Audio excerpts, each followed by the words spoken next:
Did you find a strange-looking rock and suspect it might be a meteorite? In this video, I'll show you 5 simple and easy methods you can do at home to test if it's an iron meteorite.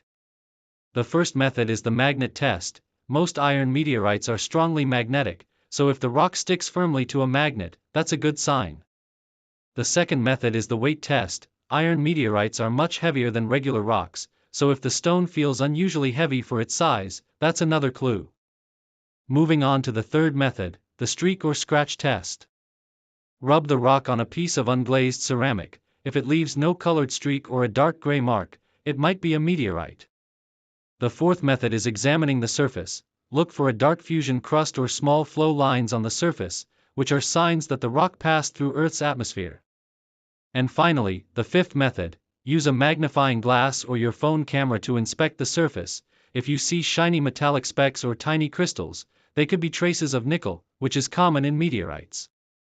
And finally, don't forget to like the video and subscribe to the channel for more exciting discoveries about meteorites and gemstones.